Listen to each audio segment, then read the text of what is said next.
Charlaine is a wonderful guest. She's been with us before, and I have a lot of respect for Charlaine and her work. She uses the unique Heart of Encouragement system of personalized coaching to help her clients as they identify life blocks that get in the way, obviously, and stop them from succeeding.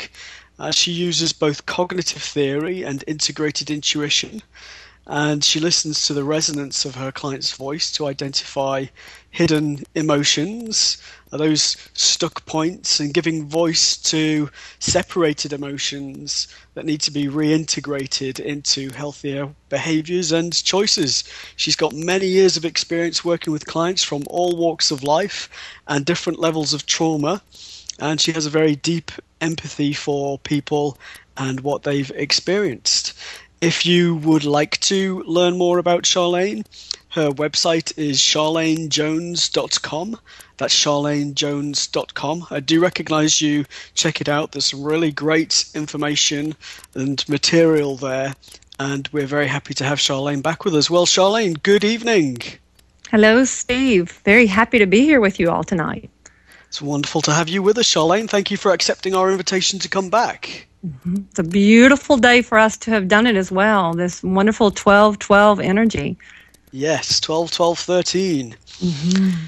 Well, Charlaine, my first question for you is actually about my understanding, because I've heard you refer in your work to the elders, and you use the term the grandmothers. And I wanted to ask you if you could explain to us what you mean when you refer to the elders and the grandmothers. Yeah, sure. In my tradition, it is about following in the footsteps of those who come before us. And in particular, I am from a very matriarchal training and clan and just energy around us. And I follow a goddess path.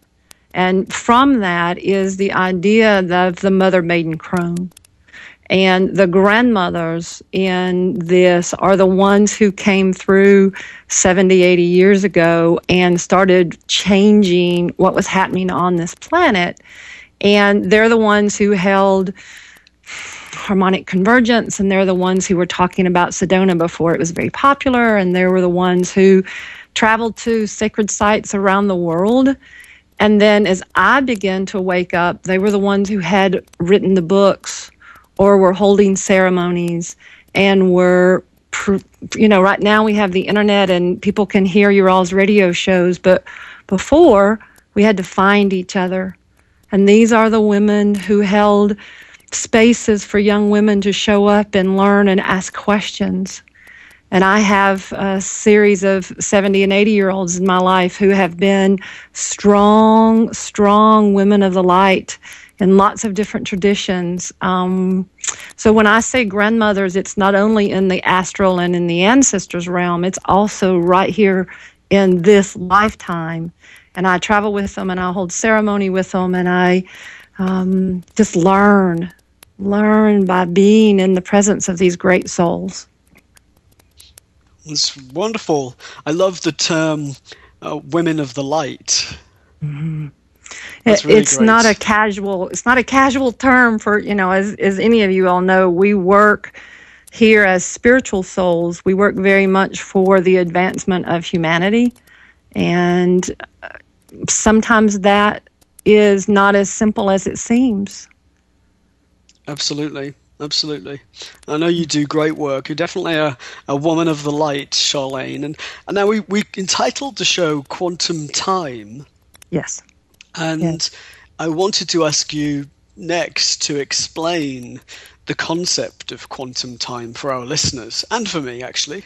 Okay. I always learn from you, Charlaine. I learn lots of new things. We have fun together, we do. So I want to take it from last year. We were holding the 12-21-12 gateway open and having all of this energy coming forward. And then we moved into this time of, and I use the analogy of a boat coming to rest, and there's all this jet wash that moves in behind it. And finally you land, at the dock and are ready to step off. So here in this next quantum time, 2013 was a null point year. It's that point of, it's like a zero. It's completed a cycle. It's come all the way around to rest. And so in quantum time, we had all the information about the Mayans. We had all the information about Hermetic astrology. We had numerology, but we really haven't talked about, what happened in 2013. 2013 in numerology had the resonance of a 6, and we get ready to go over into 2014 to a 7. So we have this energy progression. And so when I'm talking about quantum time, I'm not talking about the linear Georgian calendar. I'm talking about what happens in the universality of humanity here on this planet, and then the energy that's coming into us now because of the gateways that were opened. And they were opened by many, many of us, and many different traditions and generations, and learning. As I heard the introduction of your compatriots here, all of them come to this point through many different traditions. Well, it's fascinating. I love the way you describe it, Charlaine. So I know that we've talked in the past about 2012 and that gateway. And I wanted to ask you if you could help us to understand what that shift and what 2013 has symbolized in terms of our individual lives and experiences of the year. Yeah, I will address that, because for many of us, it was a year of, oh my God, why wasn't this easy? And there was this expectation, okay, we've just got to get ourselves to this gateway. And I think it was an expectation that was set up. I mean, I've traveled a lot in and out of this country this year, and we talk about, when I'm in Europe, or when I'm, in Israel, or when we're in these different places, about what really shifted. And so in 2012, there was all these expectations of, okay, are we ready? Can we get ourselves there? It was like getting ready to go, okay, am I done with that? And what am I going to take with me? And are we really going to get there? And then 2013 was here about, well, did that come through or not? And did I really want that? So it was a year of introspection. And for a lot of us, I'm talking about my clients and then other people as I encountered them as I traveled, a lot of us, it was not an easy year. It was not a year of, oh, wow, whew, I'm done and now I can rest and let's go to the beach. It was a year of, wait, oh, that. And that could be huge and life-changing and life-shattering from those old paradigms. I think you and I talked about as we were doing the write-up for this of, what forced parameters were in place that said, when you get to the other side, are you really going to want those? But we held on to them so strongly and said, yeah, I've got to have that. I've got to have that. And then we get over here and go, why was that important? Yeah, it's been almost a year of waking up, of putting things in their true perspective. I think that's my feeling about this year personally, but also what I've seen from many, many clients. Yeah. It's almost recalibrating. Recalibrating is a great word, and then I get a little bit of a resonance around a true perspective. I know that when I was looking at things 10 years ago, I had no idea that I could imagine what we have now. So true is relative, and I'm going to feed that back to this aspect of quantum time. What is the resonance that we carry that opens our hearts to a trueness? What opens us to something that's calling us into this deeper space of heart resonance, rather than, I've got a very strong left brain. Here, let's go out and find about this and all of that. But the left brain isn't what helps me the most with my clients. It's what helps me explain to them why they do what they do. But it's this heart space that's opened. And that's the piece that we moved through the gateway with. We moved into this connection of heart resonance and this deeper connection of self. And some people didn't. And that's what I'm talking about, the struggle of 2013. We've seen so much. Oh, shit. Yes, for sure. Yeah, go ahead. For sure. Yeah. seen a lot of struggles in certain people. Well, Charlene, then tell us what the theme is for 2014, because obviously it's almost Christmas. We'll Mm-hmm. be in the new year before we know it. Mm-hmm. What's the theme? What should we expect? What should we be focusing on? So if 2013 was a year of coming to rest, 2014 is picking your foot up and stepping on out into the light. Yeah. And it's stepping out in a way not of dun da da, I am Superwoman or Superman and I have arrived, but it's like blink. You use the word waking up. It's blinking your eyes, looking around, seeing where you've landed. And, for many of us, it's a lonely road. There's not many others standing here. In some communities, people are even afraid to even talk about what their skills are and what they know. And I mean, I'm blessed to have a really deep community around me. And it took a while to find that. And so that's what 2014 is about. It's a 7. It's a year of being out there and finding some of the other spiritual light as a lighthouse, being that beacon. And for some people, they don't want to be that really bright light, but their light is like a pilot light that has come on. And it sits there and it's beginning to warm them up and wake them up and move them forward. Well, I know you've used the term shifting the field, Mm-hmm. and I've also heard you talk about the human resonance factor in the media, Charlene. So can you talk to us about shifting the field and the human resonance factor as well?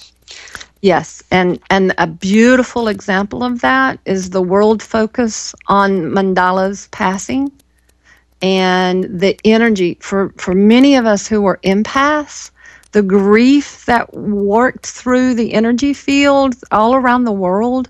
I don't know if you're on Facebook or if you're connected to people in different kind of places.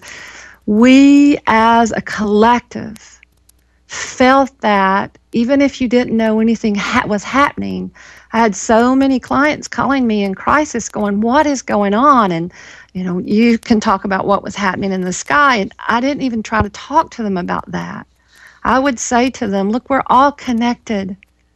And the passage of this great soul, it takes a moment. We pause as a people and as a human being race for each of us to test what the field feels like without the presence of this great soul. And from that, there's again, this pause and then a breath that reaches back to us and says, and you're still connected. And I don't know if that was specific enough to answer what you ask about, but it is that human resonance of us understanding not everybody's an empath, but we're all connected to something. Hmm.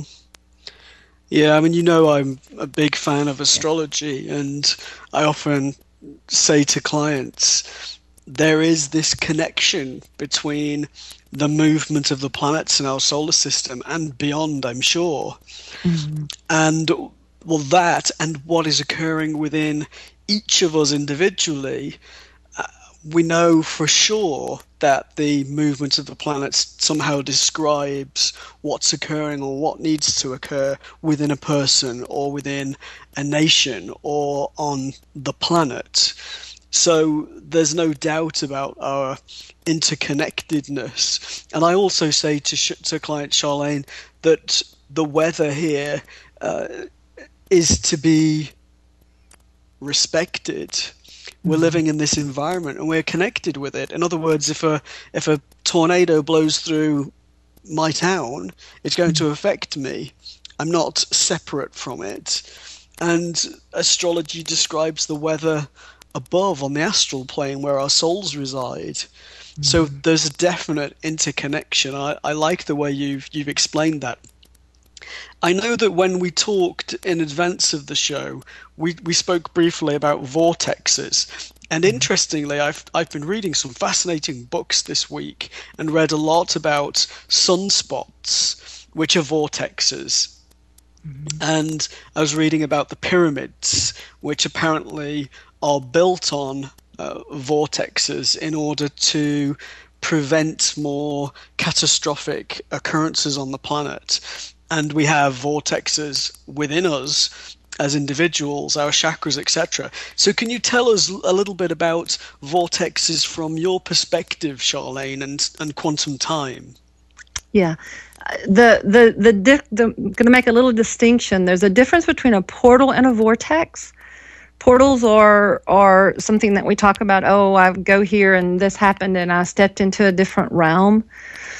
For me, in my training, a vortex is earth-centered. It's something that has an energy resonance that is in the physicality of the earth plane, and it is a generated space by something other than humanity.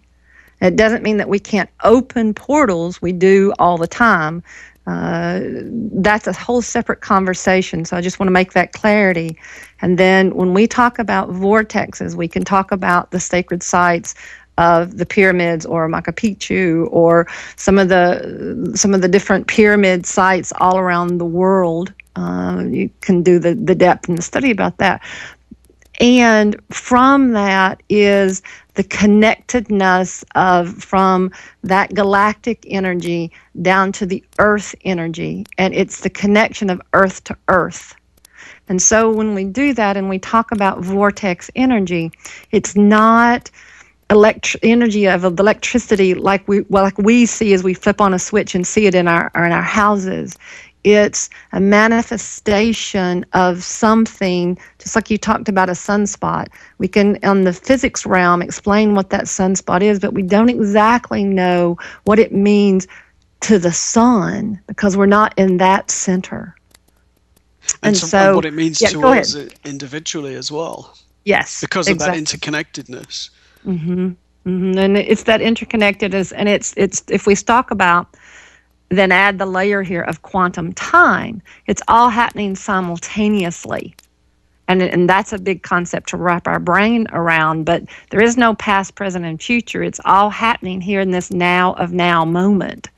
And in that now of now moment, there are these concentrated spaces. And we, in this language and this time, call that a vortex. And we need to be very, very careful about what inner doorways we open in ourselves. And so this is what I talk with you frequently about, having this open heart space. And it's not open, oh, I love everything in the universe, but it's much more that concentrated in center space of I am love. And I am connected to the love of the universe. And it's that law of flow. And I know I just gave you several terms and concepts there. So, let's talk about which direction you want to go there. Well, I really, really took note of your term inner doorways. Mm-hmm. The inner doorways that we open and allow ourselves.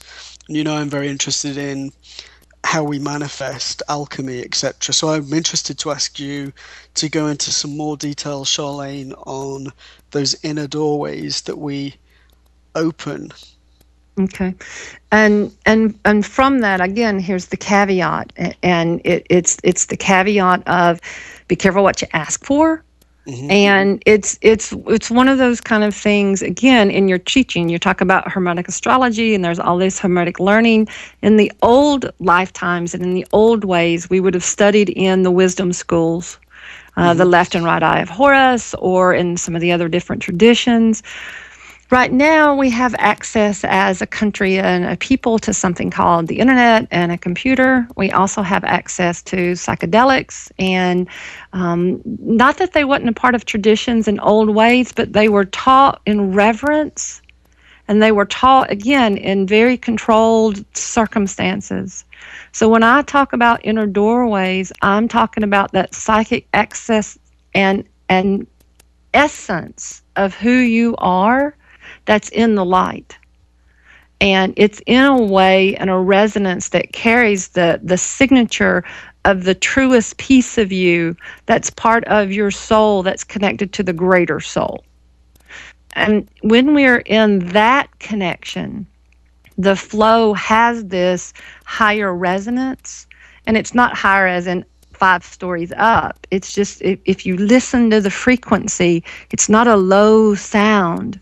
It's very much a higher resonance and a frequency that has distance and time and space in it, because we as human beings think in a linear fashion. Yeah, we do, for sure. And the concept of quantum time, that everything is occurring now, it really just completely blows away that whole feeling of linear time, that we're moving from A to B to C, etc., or that things take time. Yeah, well, I mean, that's the funny thing. We can only think of the little children who are waiting for Christmas to be here, and they're like, oh, it's never going to pass, never going to pass. And for us, when we're out here going, oh, my Lord, I've got to get this done because I've got to go to that next place, time is nothing. You look up and hours are gone. Yes. So I'm actually talking about it at a different level, on the quantum time level, about what's that resonance, what's that heart call that gets you from 5 years ago when you didn't know anything about being in the United States to 10 years from now when you've traveled the world. It's that piece of you, that future self of you, who understands your next step. And that's the doorway that I'm talking about. And we have lots of traditions. I'm not going to say that they don't exist out there. They do. Buddha studies, Sikh studies, Whirling Dervish, just picks different kind of traditions. All of them speak consistently about you have to go inside. There's this inner space. And once we begin to open those doorways, some of the rest of these things begin to manifest, not really as a side effect, but at the same time, because we are connecting to something that already exists. Do you follow that? Absolutely. Okay. Absolutely. I want to ask you about crystal children as well, Charlaine, because you were explaining to me a week or two ago that there are some very new energies and entities arriving on the planet, and you used the term crystal children, which I've heard before. But how do they differ from us in terms of their inner space? Sure. And again, I'm going to go back and give you the context. The elders that came through, the term that's used is called bridges of swords. They're the ones who came through and opened doorways. They were the first ones here. They were the one who said, no, that's not right. I mean, that's when we had civil changes. That's when we had protests. That's when we had, not just here in this country, but around the world. We're a next wave. We're bridges of light. We're the ones who were taking what they had started to create and go, oh yeah, sure, I can go to college and find this information, or sure, we can go get on a plane and in 12 hours be, halfway around, not around the world, but around the country, or even in a different country. That didn't exist for them. And then it's the next children. It's the 20-year-olds who are having, it's 20 to 40-year-olds. Some of my friends are in their late 30s and 40s having babies. They're the ones who are bringing in, because each of us have done our own work, we're now bringing our resonance up. They're bringing in this new energy in children. And when you and I were talking about this, I'm talking about when you look at some children, you go, oh, you are such an old soul. I've known you many different times. These new children, when you look at them, they don't know those rules, and they're beautiful, and they have just this sparkle energy around them. And that sparkleness is because they just don't have that resonance that says, I'm going to struggle. Some of my friends with their children right now, they just are so happy. So there is a shift in consciousness because these children are not expecting scarcity or I'm going on because, each generation, if they can, want the lives of their children to be better than what they had. For example, in my life, I have nieces and nephew who were out of the country on cruises by the time they were 9, 10, and 11. In my childhood, when I was 9, 10, 11, we went to Disney World, right? And so some of this, I went to Llangollen, and that which was tells us. about 20 miles down the road, I think. So how do you get where you are right now? That's just an example of a physical shift, but there were always, even in the Depression, there were Rockefellers, right? There's always been this next wave that's here, but because we are doing our work, because we have opened our hearts in a particular way, that group, this young group that are coming, and they're 6 and under. There might be a few that are older than that, because surely you're going to hear from your clients and from the people who call in tonight. They have those kids, and these kids are they're going to be the ones who invent whatever the inheritor to the computer is, or to the iPhone. They just have this skill and knowingness about themselves that I can go back and study all that I want to, and it's never going to be a part of the ease that they're just born with. Yeah, they're just born with a different energy completely. Mm-hmm. Mm-hmm. And so sometimes, again, I talk about traveling, but you could do it at the mall. You could be walking around and looking at kids and go, "Hi, welcome to Earth. You're going to have fun here." And you were saying to me before, Charlaine, that they haven't been here before. They haven't necessarily lived, they're not necessarily reincarnating here. Mm-hmm. They haven't been to Earth before. Mm-mm. That is my understanding, and is my training and teaching. I mean, obviously, I can't go up to each of them and say, "Oh, look, when was the last time you were on Earth?" "Oh, 100 million years ago," or we don't think in linear time. What I get told frequently is the piece of, "We don't have time. We can't give you the context. We don't speak like that." And we hear that in Abraham's work with Esther Hicks, and we hear that from some of the other channelers. We hear that consistently of, "Why are you worried about that? You have everything that you need. You're here in love." So as that collective starts to show up on the planet, they also come in connected to that resonance, and they're connected to that understanding that everything that they need is here. Now, let me give the other piece. That doesn't mean that they don't have to learn to be in a physical body. They do. And we see that sometimes the younger kids sometimes are very clumsy until they figure it out, and it's like you can watch them play with their hands. Steve, I don't know how much you've been around babies, but babies are always very tactile, reaching and touching and grasping and looking. These children seem to take an extra bit of time to study their hands and to look at things, and that was the example that I gave you of there's just in wonder and awe of, "Ooh, if I do this, my finger moves." Every parent who just heard that laughs and go, "Yeah, I know what you mean." And all the rest of us, you're going, "Okay, I hope I know what she's talking about." No, I love it. I always love listening to you, Charlaine, and I always find that you share things with me that I haven't heard anywhere else. And I'm somebody that reads a lot. I read and research a lot, but I always hear something different from you. You always stretch my mindset and expand my paradigm. Well, Charlaine, we're going to take a short break. Sure. But after that, we're going to talk about the spiritual law of flow, and we'll be back shortly. A new era in psychic services has begun. PsychicAccess.com. You can connect with our psychic advisors by telephone or chat 24 hours a day, 7 days a week. All of our psychic advisors are interviewed, fully verified, and accuracy tested, assuring you quality service. We're living in some very troubled times right now. More and more, the world's problems are affecting us on a personal level. You don't have to deal with this alone.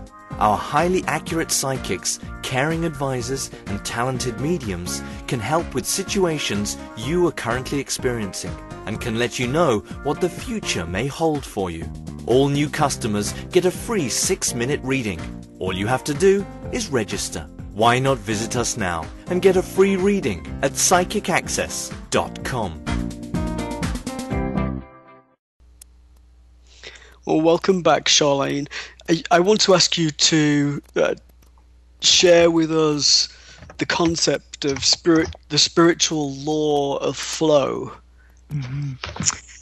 You know, most of the information that's out there is about the law of attraction, and we talk about Tehote and the Emerald Tablets, and again, we go back to the wisdom schools and Hermetic teachings and the ancient wisdoms, and again, I go back to my galactic understanding and energy understanding of everything is connected. There is this piece of flow, P-A-C-E, of flow. And there are moments when you just know that you're connected. And the next piece is as simple as breathing. And then there's other times when you're just like, what just happened? Nothing's going right. It's all kind of fractured and disjangled, and a piece here and a piece there. And so if it's something as simple as pausing and taking a breath and coming back into your heart center. And so when I talk about the law of flow, it is a higher concept again, and again, not higher as in 1, 2, 3, but higher as in frequency. And if you had somebody who was an engineer or a physicist on here, they could talk about the hertz and the resonance and the polarity of all of that. But what I'm talking about is connectivity with the energy of rightness, and it's right time and right action. And it's not as in right and wrong or left and right. That's polarity. So in the law of flow, great example that many of us will understand is you go up to a red light and you either make a turn left at this light or you go down 2 and you make a left at the next light. And you just pause a minute and something says, okay, take a left here.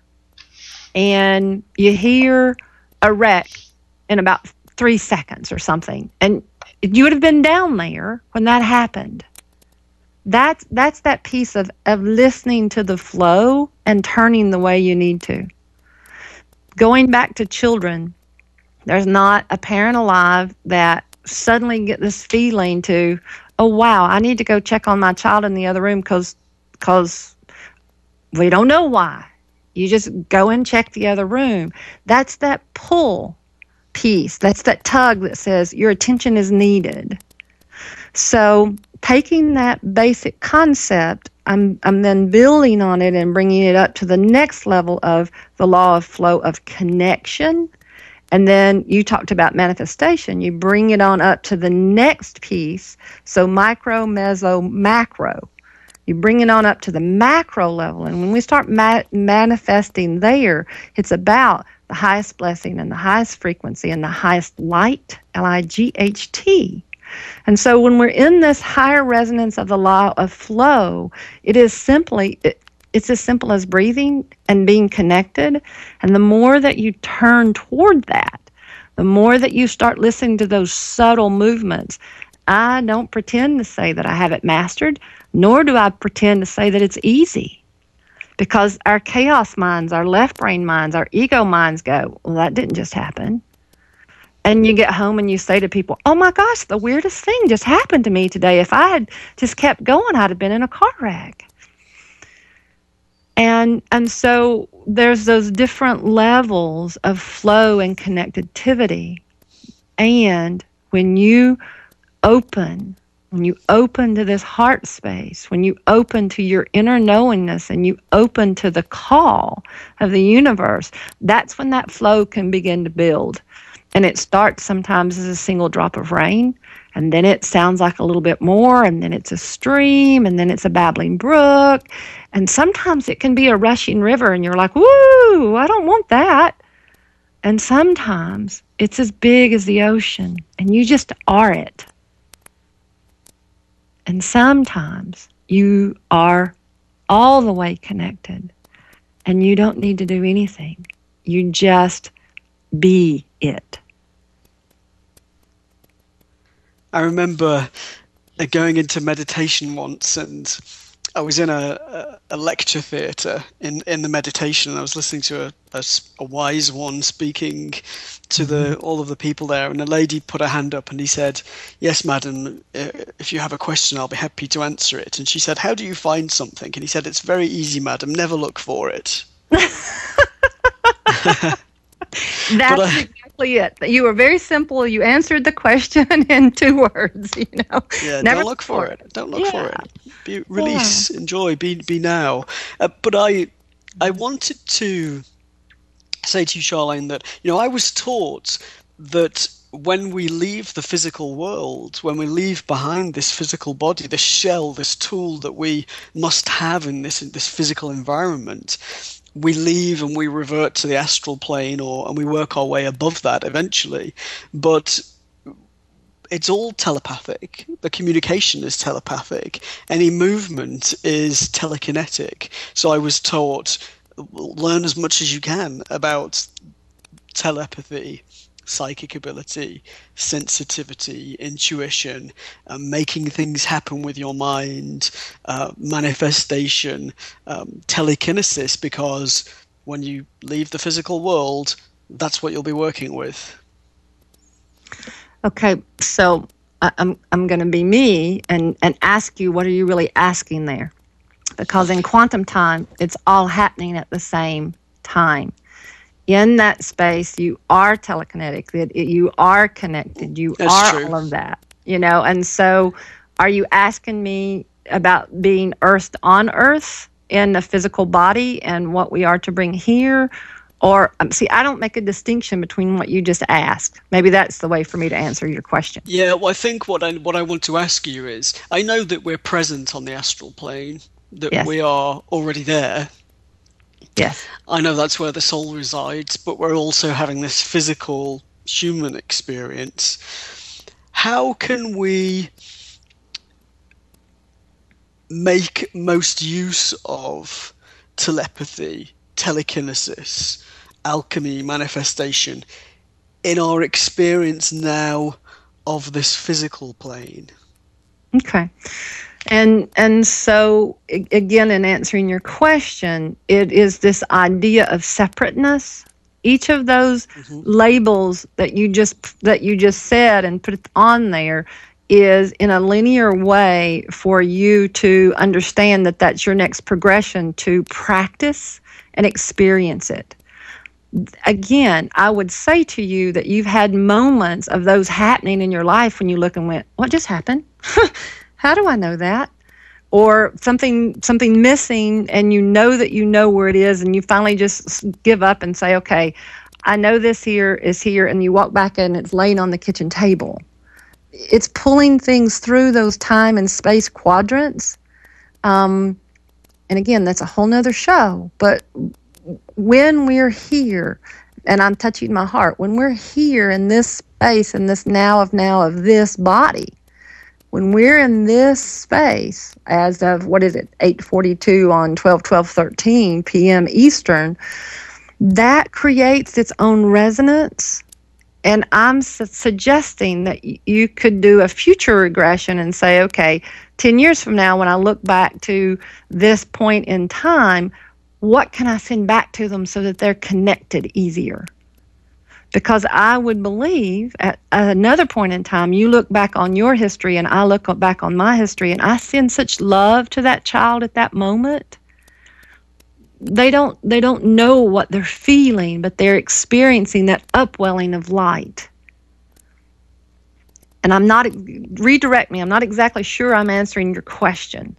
And it may be a fundamental difference. You're looking at it from one side and I'm looking at it from another side.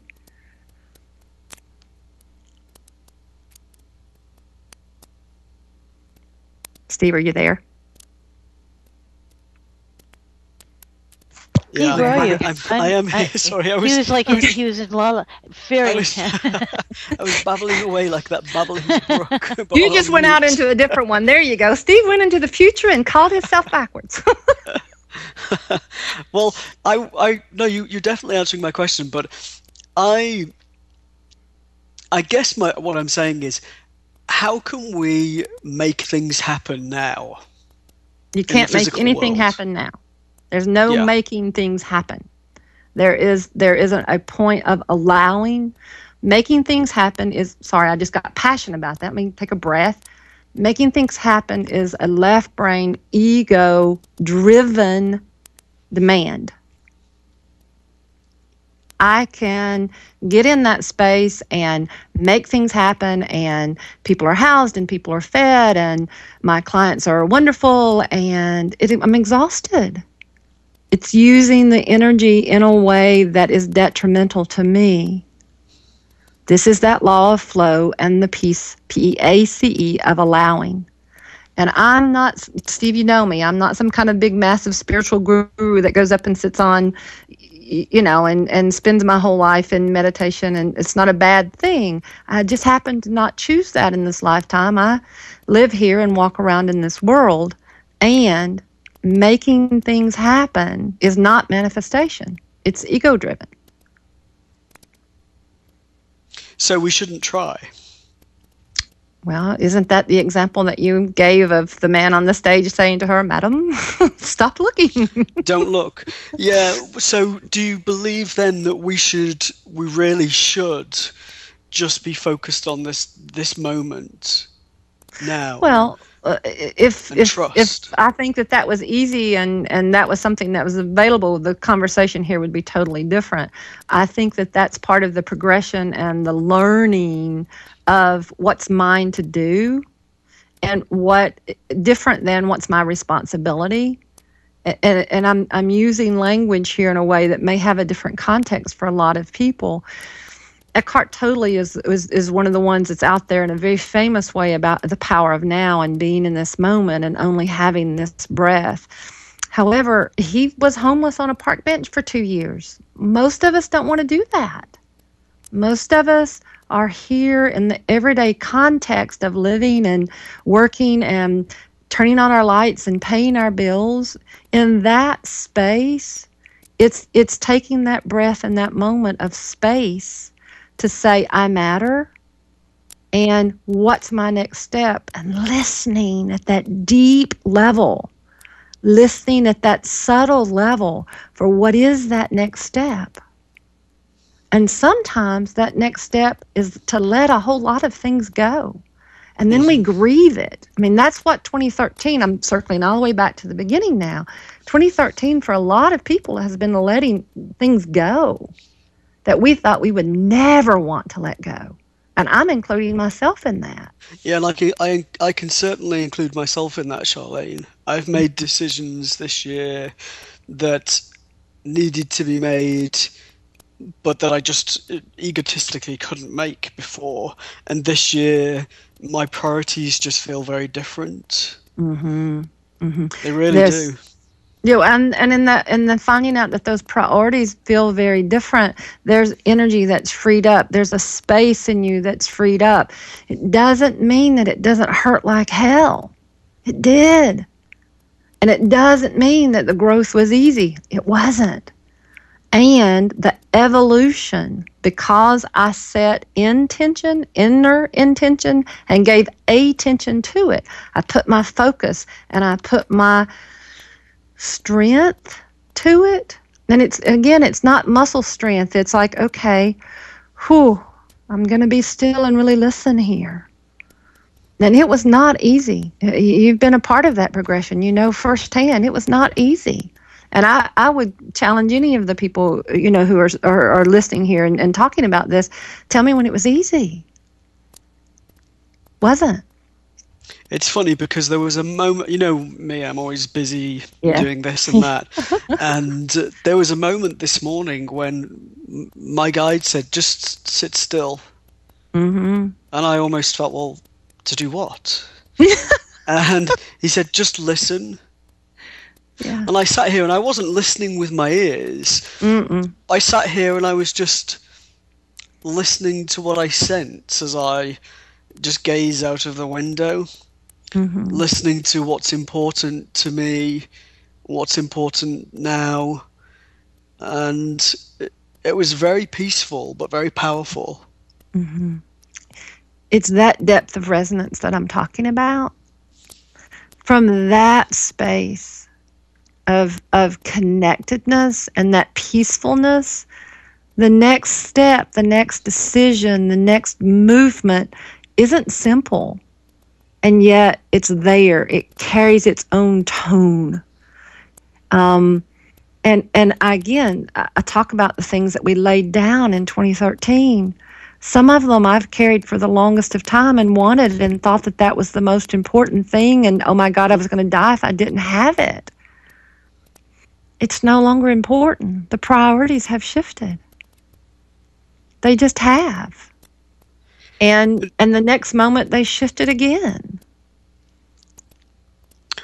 How do you feel that the shift in energy, the shift in priorities manifests itself in the world more generally, so politically or economically, for example? I think that's the part of the awakening and the awareness of people looking up and blinking around. We're doing it. I use the thing, micro, meso, macro. People right now, because we have access to information to know what's happening in other countries, we pick up, okay, why did that show up in the media and not that? Mm-hmm. Why did particularly in the US, Charlaine? Particularly, you and I talk about that frequently. The media in the US has its hands over its ears, or pretends to. And I read things that go on in the world and they don't get mentioned in the US. Yeah, see, that's the piece about PIECE, about what do you want to know? Go out there and seek and dig for it. And there's always someone who knows. Now, they can be small, quiet voices, particularly given the access that we have on the internet. We're not in countries where it's censored. You can go out and look for different kind of things. There's always someone writing about it. There's videos, there's YouTubes, there's radio shows. There's always someone out there speaking about this in a way that opens the next doorway, right? How do we know about Mandela? How do we know about him? It's How do we know about because Gandhi? there seems to be this shift away from mainstream media to more personalized, real media. I think that's, again, you and I talk about the level of connectedness, right? You have people that are connected to you around the world. I have people that are connected around the world. If we want to know something because of technology right now, we can hop on the internet or go on Facebook, or, you can pick up the phone if people still actually have phones in their houses and call them. And in that, you have a personal human-to-human connection. And in that connectedness, we have this ability to say, okay, what is true here for me? So you said earlier, what's the real truth? And the answer is it's relative. It's relative to the context and the information and the education that you have about it. What's so different about now is we have the potential to find out so much more than we ever had before. We don't have to go spend a whole lifetime in a wisdom school clustered away from everybody else. We can have this radio show and introduce so many topics that people's heads are spinning and going, what'd she say? We have this opportunity that exists because we are here at this planet in this time and in this way. And well, Charlaine, I always love talking to you, and I'm going to have to listen to the interview a couple of times because there's so much to think about. I want to ask you, though, what do you have planned for in terms of your activities, your professional activities? How can we find out more about you, your work, and what you've got on offer in 2014? Yeah, I'm going to continue to be traveling in 2014. There's a trip to Germany. There's a trip to South Africa. There are places where we're going to be at sacred sites. I've talked with several different people about holding women's retreats here in the sacredness of the Smoky Mountains. Some of that is going to be based on a travel schedule. I have plane tickets to New Hampshire and other things happening already. For me, that seven energy and the spiritual warrior of light energy that's happening next year is about being moved around the planet and help clearing some of these blocked energies. There's no right or wrong. Everything is good, and there's something about the energy that I'm holding that is to get in front of people and say to them, "You're okay. You're not going crazy. This is actually what's happening, and here's why." And because I have that talent and that connected and that understandingness, moving around the world, I just need a plane ticket and an invitation. Off we go. Because there's this connectedness that's happening more than just, oh, there's a small group of us and we're going to meet at our house every Saturday morning. Mm-hmm. That was important. We did that. Now it's time to take it different places. Now the world is open. Yeah.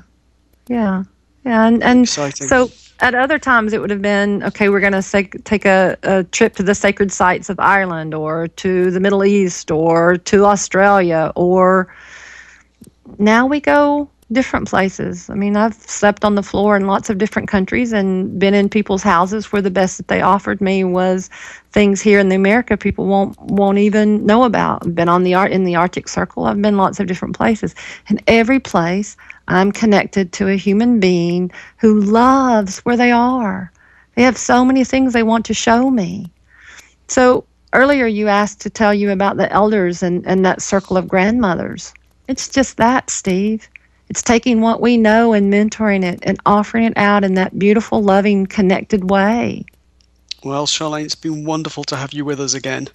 I want to thank you, and all of our listeners will be able to listen to the interview again on iTunes or through the Psychic Access Talk Radio website. And we'll be following and listening to what you're up to next year, Charlaine. I would love you to come back next year and tell us more about what you discover and have to share as you move through your travels in 2014. I'm sure it'll be exciting. You'll hear about it, I know. Great. Thank you once again for joining us. Thank you, Charlaine. Great. Hello, my name is Res Miranda. If you're having relationship, career, or life issues, I'm inviting you to experience what it's like to have access to professional, highly accurate psychics and spiritual advisors you can trust to care and help you. Register now to get your free 6-minute reading by telephone or chat. Get answers. Get access. Psychic Access, 24 hours a day, 7 days a week. PsychicAccess.com.